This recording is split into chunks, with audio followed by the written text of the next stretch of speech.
Hey, welcome back to Evil's Comics. This guy right here is Evil Mike, and I got a review for you.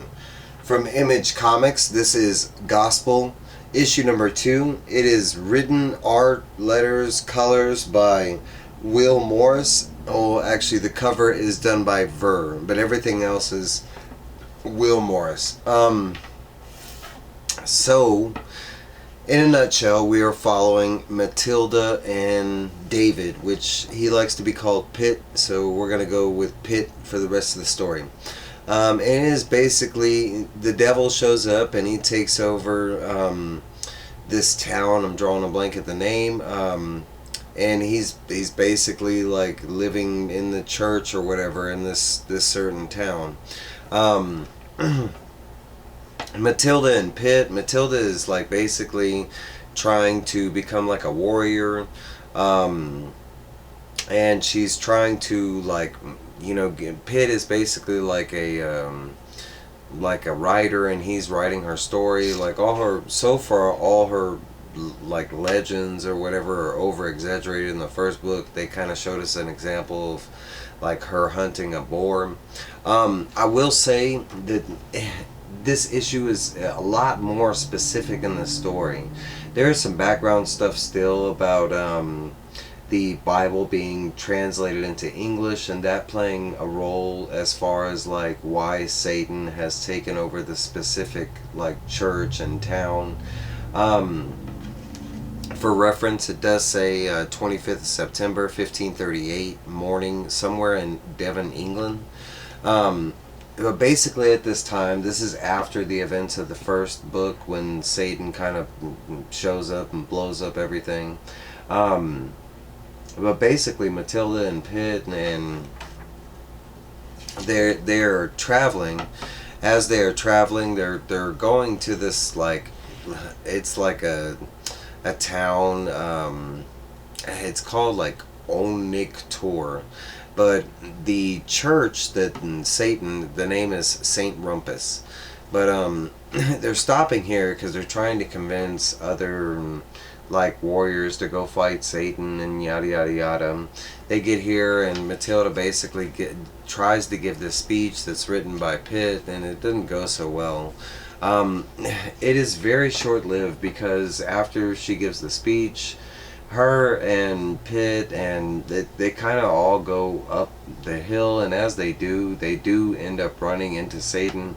He is seen like right off the bat because Pitt falls, and when he falls, and Satan kind of shows up in the background. He quickly turns into like what looks like a fox and starts jumping away. Every time they kind of glance up there, he he kind of moves away.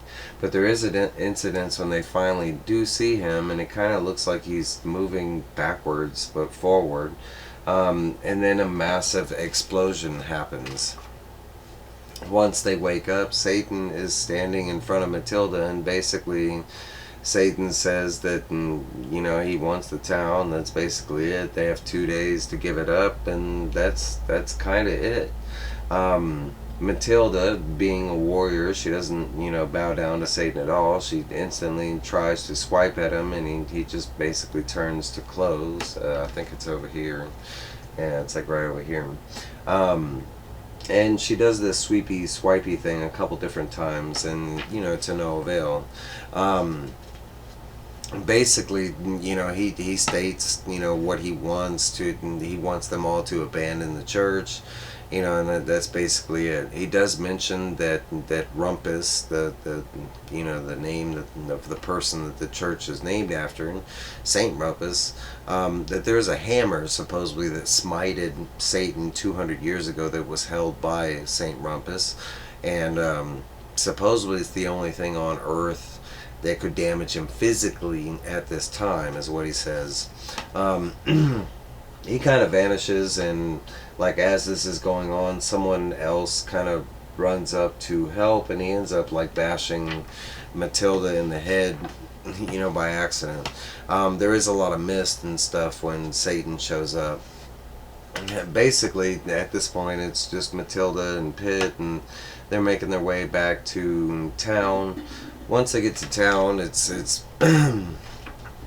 it's pretty much like because they're stating like why, well, Matilda does, she states why she needs to do this quest, and she states a lot of like, certain things that she's been hearing, maybe not really understanding what she's saying, kind of thing. And Pitt makes like a conversation piece like, where are you getting all this from? And then the book jumps over to Matilda and her father.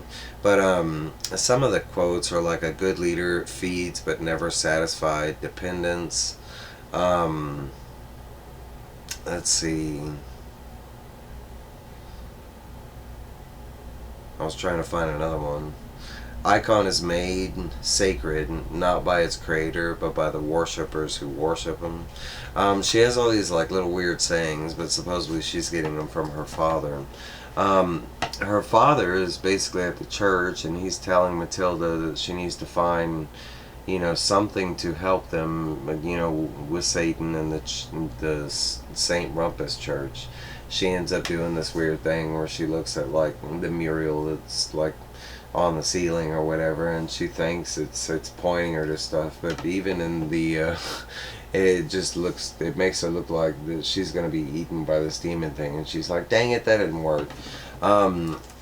She has a ring, and ironically the ring says on the ring, I'll let you focus in on a little bit, but the ring says true, I think it's a be true to thy own self.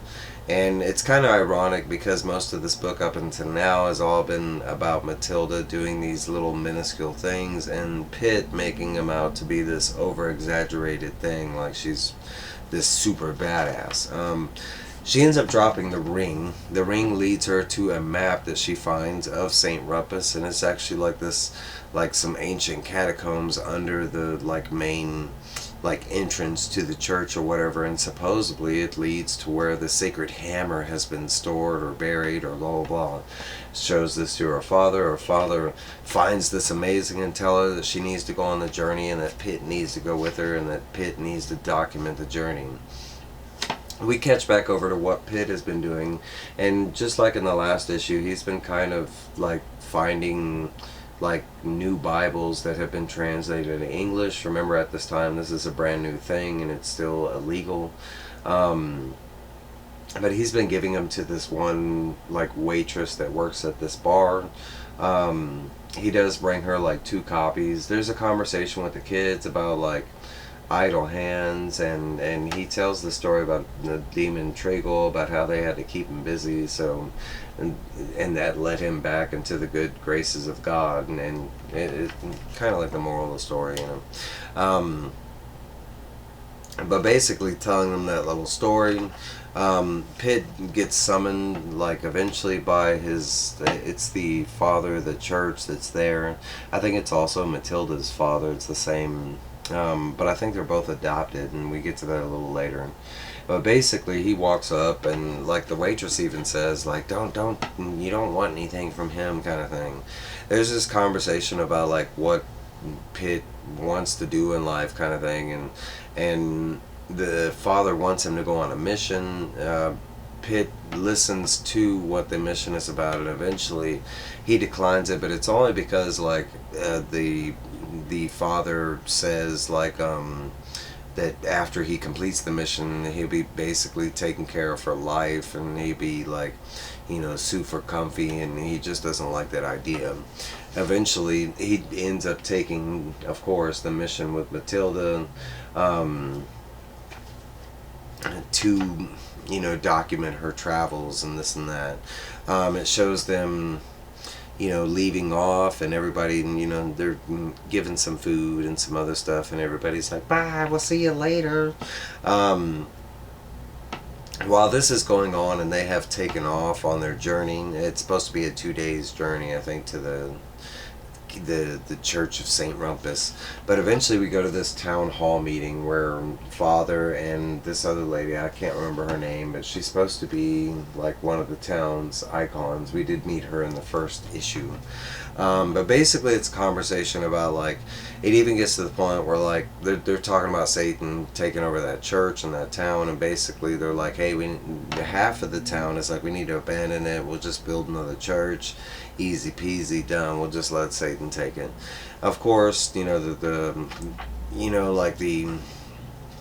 and this lady has some of the best, like, conversation pieces. She's like, y'all don't understand why this is going on. People aren't working, you know, things aren't getting done. We're all worrying about the superficial stuff.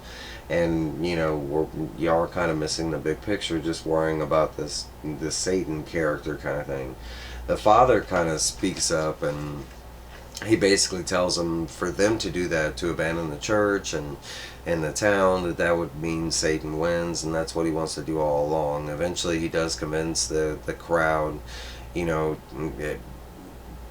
basically that's what they shouldn't do, is abandon the town and everything. And he kind of tells this story about, like, how he came, you know, how Saint Rumpus came to the town of St. Rumpus, how he built the first church, how he smited the devil with that hammer. Eventually how this father came to that town and became a father for St. Rumpus, and eventually he did find Matilda and Pitt. Pitt's over here and Matilda is a little baby, and basically adopted the both and raised them. And but it's foretold that, you know, supposedly Matilda is supposed to be like this prophesized, like, you know, person or something like that. He then tells them that Matilda and Pitt have left on this journey, and they are already like a day into the journey to go retrieve the said hammer. And there's this conversation about how the hammer, you know, doesn't exist, but eventually he wins the, you know, the whole town over, and there's cheers and hurrahs. Of course we see the opposition, the lady which I can't remember her name, and she's kind of frustrated and mad that the town is going to waste the energy to go like even bother with Satan kind of thing. And basically she kind of tells, I guess, her next in command or something like that, that she's going to send this person called the Stalker after Matilda and Pitt. We do find out that the Stalker is a female. And the very last page, they just show Matilda and Pitt going in this cave, and there's conversation, and the last thing Pitt says is he doesn't have a good feeling about this, but we do get to see an image of the Stalker, and it's too hard to make out. It's just a figure on a horse. It could be a guy, girl, monster, who knows. They do give us a dope ass preview for the next cover, which doesn't really reveal anything, but it's fantastic art. But that is the second issue. There is a back cover to the book, and it makes a lot more sense after you read the issue, which honestly was fantastic. Now we're getting, you know, the first one was set up as like, you know, because she was in the process of making up these different stories, so it was like what was real, what was her stories. Now we're at a solid point where the story is moving forward. This book is fantastic. The background Christianity stuff right now is background. Yes, we're dealing with Satan and the church and stuff like that, but it's really in the background. The whole conversation about the transition Bibles from Old English to New English is kind of the main part of that conversation, and it's very little. But this is my review on issue 2 of Gospel. For me, it was a fantastic read. I love the art, the story so far. I'm interested to see where it's going, especially this battle with Satan and Matilda and Pitt. It sounds interesting. But hey, that's my review. Let me know down below what you thought. Did you pass it up? Why'd you pass it up? You know, let me know them things. Please like, comment, subscribe if you actually made it all the way to the video. I applaud you because you're badass. Alright guys, I'll see you later. Bye.